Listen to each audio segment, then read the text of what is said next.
వీరగాలిని సింపను తాకి పాడేనే రాగాలు ఈ నేల తల్లి పొట్ట సించుకొనొచ్చే పంటసేల మురిపాలు మా గాని కురుల అంచు పచ్చంగా మారి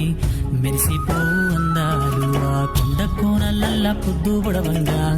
కదిలేనంట పాదాలు ఉన్న ఊరిని కన్నవారిని ఇడిసిపెట్టాడన్నా కంటి పాపకను రెప్పవాలకుండా కాపుగాస్తాడన్నా ఏ దిక్కుల్లోనూ ఉన్న గుండెల్లో దాగున్న మమకారమంతా మట్టిపైనే రైతన్నా రాజు నీవేనన్నా నీ చెమట సుక్కల బతుకే బుక్కేడు మెప్పులన్నా ఓ రైతన్నా నీ ఆడి ఆడున్నదన్నా నీవు సుమరిసేపోయిన లోకం పోకడన్నా. మనకు వాళ్ళని ఇవి వచ్చాయి కదా, సో దీనివల్ల మీరు ఎంత ఫేస్ చేస్తున్నారో మాకు తెలుసు,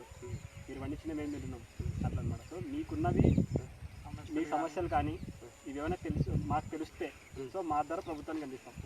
మేము ఇక్కడ national youth council of India organization ద్వారా వచ్చాము. సో మా ఆర్గనైజేషన్ ద్వారా ప్రభుత్వానికి అందిస్తాం అన్నమాట. సో వాళ్ళు ఏమైనా సాల్వ్ చేయగలిగితే మీ ప్రాబ్లమ్స్ కానీ మీకు ఇప్పుడు ఉన్నాయి కదా, పంట దిగుబడులు కావచ్చు, పండించడంలో కావచ్చు, ఎరువుల పరంగా కావచ్చు, మీరు మార్కెట్కి తీసుకెళ్ళినప్పుడు ఆ పంట రేటు పరంగా కావచ్చు, ఎలాగుంటుంది మార్కెట్లో రేటు పెట్టినకి పండించేనా దుక్కులన్నీ దున్నేటప్పుడు నారు పోసి నీరు పెట్టేదాకా నిన్ను ఆపలేవు ఏ తిప్పలు ఆ నింగి వంక తొంగి చూసేలా నీటి సుక్కరాలదే ఇప్పుడు ఎన్నెన్నో గాయాలే కొరగాని బతుకుల్లో కన్నీటి దీపాలే ఓదాచే తడియా